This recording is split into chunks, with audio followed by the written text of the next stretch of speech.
Primeiramente, boa noite aí para todos. Eu gostaria inicialmente de parabenizar o Giovanni e o restante da comissão que organizou esse seminário pelo sucesso realmente que foi o seminário. Eu estou aqui desde segunda-feira, pude participar de todas as mesas, assisti todas as mesas e me surpreendi muito positivamente com o que eu ouvi aqui em Marília. A razão básica que me traz aqui, primeiramente eu gostaria só de esclarecer que não estava programada a minha participação nessa mesa de hoje à noite. Ontem à noite, no jantar, o Giovanni me convidou para participar aqui, que eu nem sabia se viria ao seminário.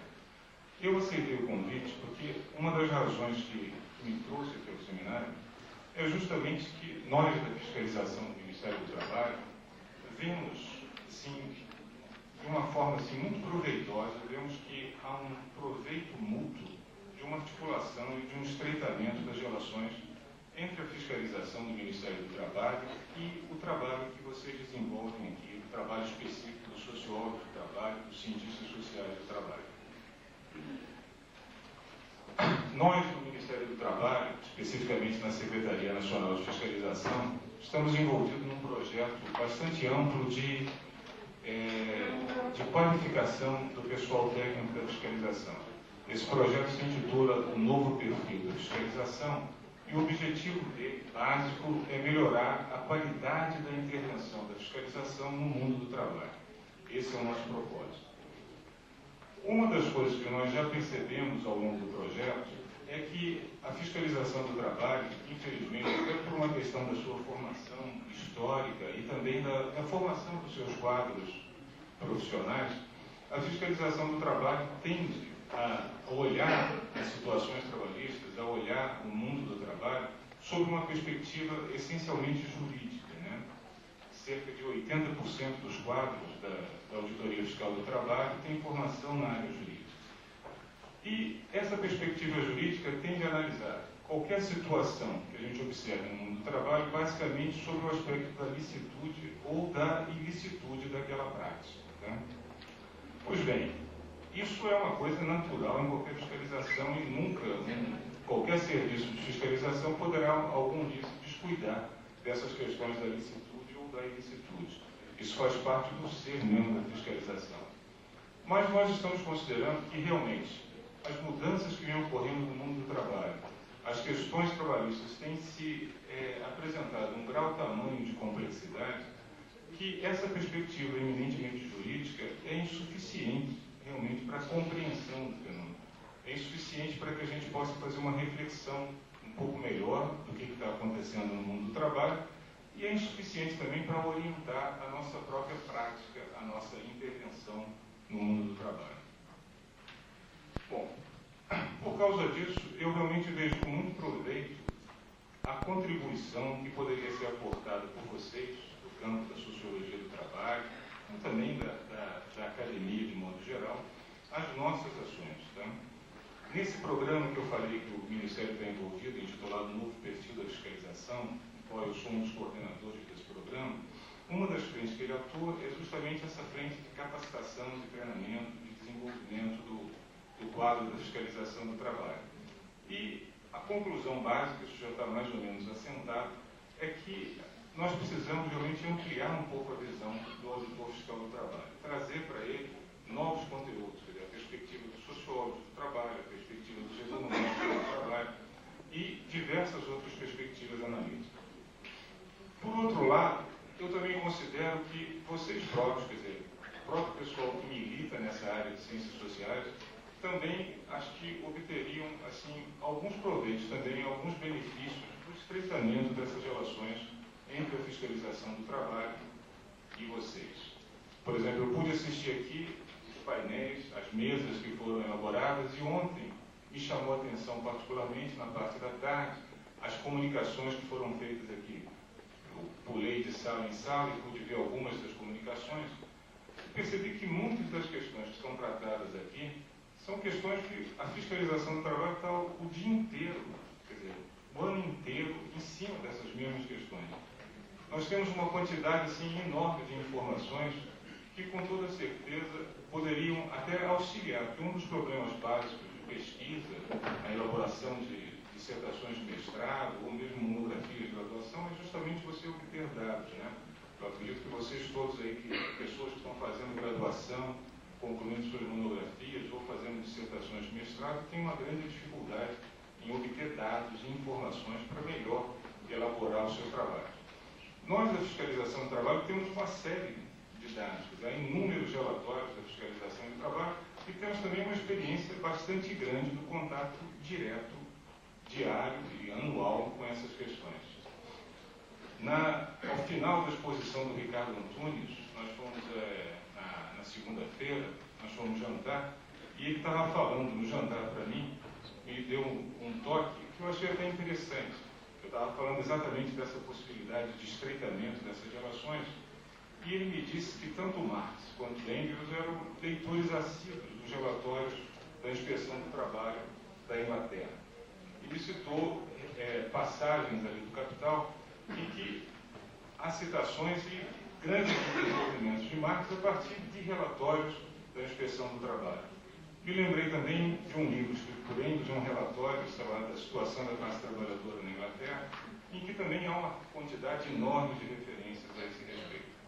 Então, quer dizer, se Marx, que era Marx, via proveito nesse tipo de contato, eu acredito que não fará mal a vocês também, e pelo menos começarem a perceber as vantagens desse tipo de contato. Tá? Bom, segunda questão que eu então, para concluir essa primeira parte, fica aqui um convite meu, quer dizer, aqui vocês, não só os graduandos, mas também os mestrandos e principalmente os orientadores das dissertações e das monografias, quer dizer, pode ser até que às vezes o contato não dê resultado, pode ser até que você tente um contato e não tenha as informações que você está procurando. Mas eu acredito que na maior parte dos casos, quer dizer, esse contato seria proveitoso. Tá? Algumas informações que a fiscalização do trabalho dispõe, evidentemente não poderiam ser dadas a vocês, no caso, dadas às pessoas para fazerem pesquisas. Tem algumas informações que devem ser mantidas realmente em sigilo, porque elas são obtidas e podem até prejudicar as empresas se forem divulgadas. Mas há uma série de outras que poderiam ser divulgadas. E, sobretudo, a experiência, a conversa, quer dizer, os toques, né, as referências, as sugestões que podem ser obtidas através dessas conversas. Tá? Então, fica esse convite aqui para eu, da minha parte, estava conversando hoje no ônibus ali que nos trouxe para cá com o Edilson, lá da Universidade Federal de Uberlândia, pretendo realmente começar a intensificar um pouco mais esse contato e descobrir pautas, agendas, para que a gente possa ter uma colaboração mais efetiva com vocês. Bom, a segunda coisa que eu gostaria de falar é, por exemplo, pontuar alguns temas presentes no mundo atual do trabalho e que são temas que, no nosso entendimento, precisam realmente ser aprofundados. Eu, por exemplo, diversas vezes, em função do trabalho da fiscalização, às vezes me detenho muito em determinadas empresas, analisando determinadas questões. Muitas dessas questões foram tratadas aqui nesse painel, mas há um limite para o meu trabalho. Quer dizer, eu tenho que cumprir determinadas diligências, tenho prazos, né, para cumprir essas diligências, tem uma série de outras também diligências, então eu não posso fazer pesquisas. Mas às vezes me dá uma vontade enorme, porque se eu tivesse um tempo para pesquisar isso aqui um pouco melhor, às vezes me dá vontade de ser aluno do curso de mestrado aqui de Ciências Sociais, exatamente para poder ter tempo para fazer essas pesquisas. Então, há muitas questões, quer dizer, sugestões enormes, assim, de pesquisas e com relevância, né? Porque uma coisa que a gente observa também é que há muitas, não sei aqui, eu não conheço os trabalhos que são feitos pela Unesp, mas no restante do Brasil, há muitas dissertações de mestrados que tratam de temas que aparentemente não têm uma grande relevância, que não satisfazem nem ao mestrando que está elaborando, nem ao orientador, e também não trazem uma contribuição grande para a maior compreensão do problema. Tá? Por exemplo, um tema como a terceirização, né, no mundo do trabalho. A terceirização foi um tema recorrente aqui nessa exposição. Várias pessoas trataram da terceirização. O Edilson, hoje de manhã, trouxe a contribuição de uma dissertação dissertação de mestrado lá de Uberlândia sobre a terceirização na área de telefonia. A Vera Navarro, na parte da tarde de ontem, falou sobre terceirização também na indústria de calçados. Várias das comunicações de ontem, da parte da tarde, também se referiram à questão da terceirização. Há alguns trabalhos muito bons publicados de terceirização. Um que eu considero muito bom é um trabalho publicado por eu não conheço a pessoa, mas é editado por aquela coleção Mundo do Trabalho do Ricardo Antunes, pela Boitempo, se chama Maria das Graças Druck, sobre a terceirização, embora seja uma coisa setorial, na análise ali na indústria petroquímica, mas é um trabalho de grande qualidade, é um trabalho realmente excelente, mas ao mesmo tempo que ele é excelente, ele não pode ser generalizado. Aquelas conclusões ali não poderiam ser generalizadas para outros casos de terceirização, porque a terceirização depende de uma série de práticas e procedimentos que variam em função das circunstâncias assim concretas em que ela atua, em que ela se dá, né? Então, por exemplo, dependendo do setor da atividade econômica em que aquela empresa resolve promover uma terceirização, dependendo do tamanho da empresa, a prática, o modelo que ela se vale é inteiramente diferente. Por exemplo, um caso é polo petroquímico fazer uma terceirização. Uma grande empresa, um setor importante da economia, é uma terceirização, embora não, digamos assim, mais civilizada do que as outras terceirizações. E há outros procedimentos de terceirização, outras práticas gerenciais que implicam na terceirização, que são realmente intoleráveis, né? Há terceirizações em que há uma fragmentação tão grande da cadeia produtiva, você vai na quarteirização, quinteirização, que lá na ponta, realmente executando o trabalho, tem um trabalhador laborando em condições de informalidade, sem qualquer direito trabalhista, sem a proteção da previdência social, e às vezes até a gente encontra formas degradantes de exploração do trabalho, como a exploração do trabalho infantil, como a Vera Navarro fez referência na sua exposição sobre a terceirização ali na indústria de calçados, né? Então, quer dizer, esse procedimento de terceirização é um procedimento bastante usual, é normalmente realizado por empresas de menor porte. As empresas de grande porte não se arriscam tanto em fazer uma coisa tão deteriorada assim, mas existe. Uma outra forma como se dá a terceirização no mercado de trabalho brasileiro é através de empresas que tentam mascarar relações de emprego. Por exemplo, o cooperativismo, a utilização de cooperativas de trabalho, é uma outra maneira de se terceirizar serviços, né?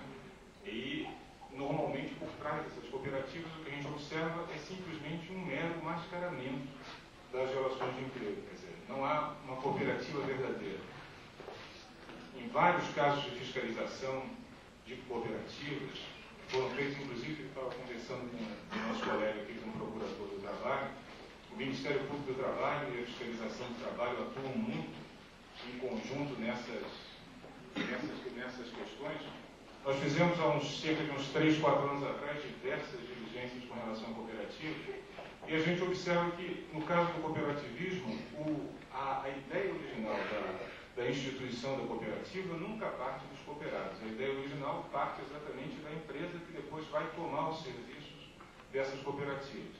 E há casos de empresas realmente grandes, empresas sérias, né, respeitabilíssimas, em que a gente observa isso. Por exemplo, conheço o caso de uma empresa, eu não vou falar o nome dela, porque não seria de bom tom, mas é uma grande exportadora de minérios de ferro, por exemplo. Essa empresa, por exemplo, quando depois de privatizada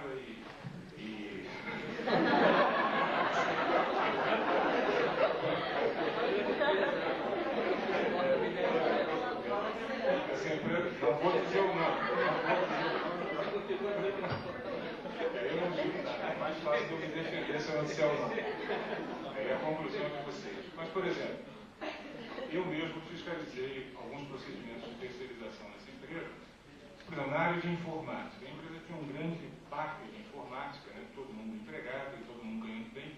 A própria empresa incentivou, quer dizer, primeiro sinalizou com um programa de demissão voluntária para o pessoal da área de informática. E era um programa de demissão voluntária que era ou você se demitia voluntariamente ou você ia ser demitido involuntariamente logo em seguida. Então não tinha alternativa. E a própria direção da empresa sinalizou para os empregados que eles saíssem que a situação deles não ia ficar tão ruim assim que eles poderiam constituir uma cooperativa de trabalho e depois haveria a contratação dessa cooperativa de trabalho exatamente para desenvolver a mesma atividade. E o sujeito ainda sairia com uma certa grana no bolso, né? Em função das indenizações do programa de demissão voluntária. Então, olha a situação desse trabalhador. O trabalhador sai às 5 horas da tarde, lá da fábrica, na condição de empregado, com uma série de direitos trabalhistas, com um acordo coletivo muito bom, o acordo coletivo, no caso dessa empresa, era realmente muito favorável aos empregados. O cara sai, vai para casa, dorme, no dia seguinte ele vem no ônibus da própria empresa, porque no ônibus que ele vinha sempre, continua vindo naquele ônibus, no mesmo lugar, se dirige à mesma sala, senta na mesma cadeira, diante do mesmo computador, só com uma única diferença. A partir daquele dia ele é cooperado e não mais empregado. E o salário dele sofreu uma redução assim em torno de 50%, metade do salário, né? Uma pequena redução. Essa foi a única diferença. Fora essa diferença, não houve realmente alteração nenhuma mais. O cara continua, até o crachá, ele continua a usar o mesmo crachá, porque não tiveram tempo de fazer um crachá de empresa prestadora de serviços, de cooperativas prestadoras de serviços. Por exemplo, esses casos que eu estou falando, eles são até engraçados. Toda vez que a gente percebe no auditório o riso, é sinal de que eles estão em desacordo com o senso comum. Todo mundo percebe que é simplesmente uma simulação, um mascaramento de uma relação de emprego.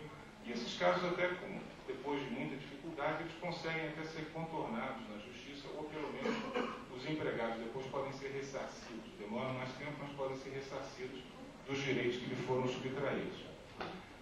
Mas há também outras práticas de terceirização que precisariam ser estudadas com mais detalhe, e que essas práticas de terceirização, elas implicam na precarização do trabalho, na redução de direitos trabalhistas, e elas têm uma característica fundamental. Elas não afrontam em nada a ordem jurídica vigente. Quer dizer, você não tem nem meios legais para se manifestar ou se insurgir contra essas práticas. Existem algumas terceirizações que são realizadas em total conformidade com a ordem jurídica, mas implicam numa precarização grande de trabalho, né? Uma precarização grande das condições de trabalho e uma redução significativa de salário, né? Por exemplo, eu me lembro de uma fiscalização que eu fiz em empresas que operam em aeroportos, no caso da categoria dos aeroviários, né? Então, se você for num aeroporto hoje no Brasil e se dirigir a um balcão da Varig, você vai encontrar uma mocinha bonitinha, uniformizada, com o uniforme da Varig e tudo, só com um problema, ela não trabalha na Varig, né? O empregador dela, com certeza, não é a Varig. Se você se dirigir ao balcão da TAM, é a mesma coisa, o balcão da Rio Sul, a mesma coisa, o balcão da Vasco, é a mesma coisa. Nesse caso, por exemplo, o que houve? As empresas terceirizaram os serviços aeroviários, e nesse caso, ainda é um pouco mais complicado, porque os aeroviários é uma categoria. Aeroviários são os empregados dessas empresas que trabalham em terra, né? É uma categoria que tem uma proteção jurídica razoavelmente boa, não só porque tem uma lei própria que dispõe sobre o trabalho deles, como também porque há acordos coletivos, um acordo coletivo, uma convenção coletiva nacional que atribui a eles um conjunto considerável de direitos. O piso dos aeroviários, se não me engano, hoje tem em torno de, acho que é R$690 o piso, o menor salário no aeroviário. Quando uma empresa como a Varig, como a TAM, terceiriza essas atividades, o que a gente acontece? Ela contrata uma outra empresa, o contrato é perfeitamente regular, normalmente não é com um empregado que é demitido, quer dizer, se é com um empregado que foi demitido, se é esse mesmo empregado que continua a exercer o trabalho, a situação fica até mais fácil de ser contornada no futuro. Mas quando não é, quer dizer, é com outro empregado, esse empregado que vai trabalhar, ele não é aeroviário, porque esse empregado participa o quê?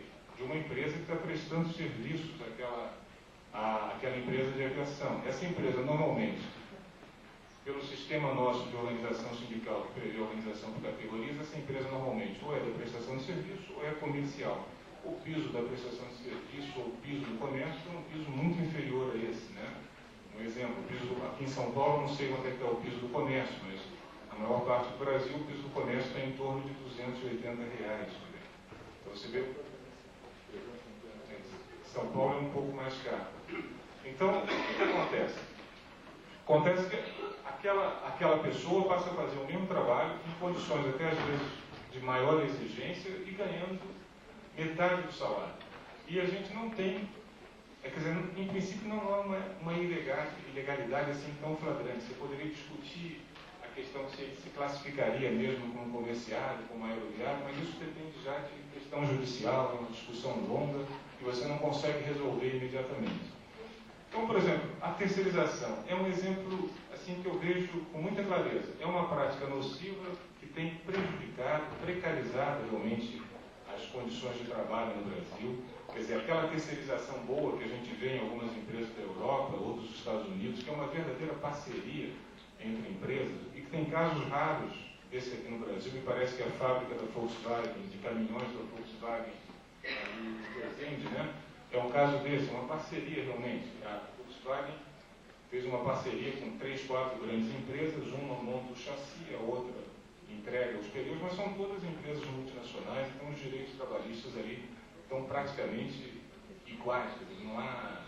Não houve, ali naquele caso, por causa do processo de terceirização, não houve a precarização. Houve pela função do deslocamento geográfico. Evidentemente que as condições de trabalho acordadas no ABC são mais favoráveis do que aquelas acordadas lá em Resende, que é uma região nova nessa área. Bom, essa terceirização que é até aceitável, essa terceirização a gente não observa lá no Brasil. O que a gente observa é essa terceirização nociva. Então, isso, por exemplo, para que a gente possa atuar e até formular políticas mais adequadas para combater isso, a gente precisa de estudos, precisa de alguém pesquisando essas coisas um pouco melhor, alguém formulando conclusões. Por exemplo, eu vi ontem aqui numa comunicação uma menina que estudou a terceirização na indústria metalúrgica lá em Jundiaí, acho que é sua orientanda, né? Então, esse tipo de atividade é extremamente proveitoso. Um outro caso, por exemplo, que carece de estudos no Brasil e que também tem contribuído enormemente para precarizar relações de trabalho, e ele é bastante nocivo porque ele afeta um grupo de trabalhadores que é bastante vulnerável, que são os jovens, é a utilização da instituição do estágio, por exemplo. O estagiário não é um empregado, o estagiário não é regido pela consolidação da lei do trabalho. O estagiário tem uma lei própria, que é uma lei pequenininha, né? Acho que são 7 artigos a lei de 74, que regulamenta as condições de prestação do estágio. A instituição do estágio é uma instituição ótima, né? Muito boa do ponto de vista assim, filosófico. É uma maneira de inserir, primeiro de complementar a formação profissional daquele jovem e também depois de possibilitar uma inserção mais proveitosa desse jovem no mercado de trabalho como empregado no futuro. Só que nós aqui no Brasil temos uma capacidade enorme de arrumar jeitinhos para tirar vantagem, né? E o que houve com o estágio é uma verdadeira sem vergonhice, realmente. Quer dizer, o estágio começou a ser utilizado como uma maneira baratíssima, sem encargos sociais, sem nada. Quer dizer, é uma flexibilização da legislação trabalhista. Quer dizer, eles flexibilizaram a legislação trabalhista se valendo da lei do estágio, quer dizer, não recolhem as contribuições sociais, não pagam uma série de direitos ao trabalhador, e, na verdade, aquele estagiário é um empregado, né? O estágio, quer dizer, a relação de estágio é utilizada, na verdade, também para mascarar uma relação de emprego. Essa área de estágio, pouquíssimo estudada também, eu não conheço nada que tenha sido feita, nenhuma pesquisa que tenha sido feita com relação à área de estágio.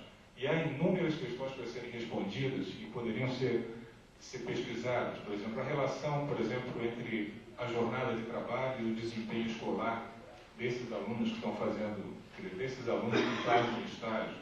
A gente não tem dados concretos sobre isso.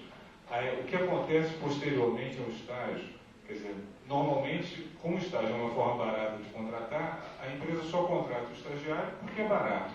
Na hora que ele perde a condição de ser estagiário, na hora que ele deixa de ser estudante, portanto não pode mais celebrar um contrato de estágio, não há nenhum interesse da empresa em continuar, em admiti-lo no seu quadro, né, em torná-lo permanente. É mais fácil que ela rodar com essa mão de obra. Então, na verdade, o estagiário é visto como uma mera mercadoria. Você tem o estágio, bota ele ali, uma mão de obra barata, trabalha ali um ano com ele, quando ele não tiver mais condições de ser estagiário, você devolve ele para rescinde o contrato, não há indenizações por causa dessa rescisão, e você contrata um estagiário por fim. Então você está sempre renovando os seus estagiários. É uma coisa bem interessante. E uma coisa que acontece e que é também pavorosa com relação aos estágios. O estágio sempre exige uma instituição que faz a intermediação do estágio, né? Antigamente, há cerca de uns 8, 9 anos atrás, quer dizer, eram poucas as empresas, as instituições que faziam essa intermediação. Hoje o que a gente...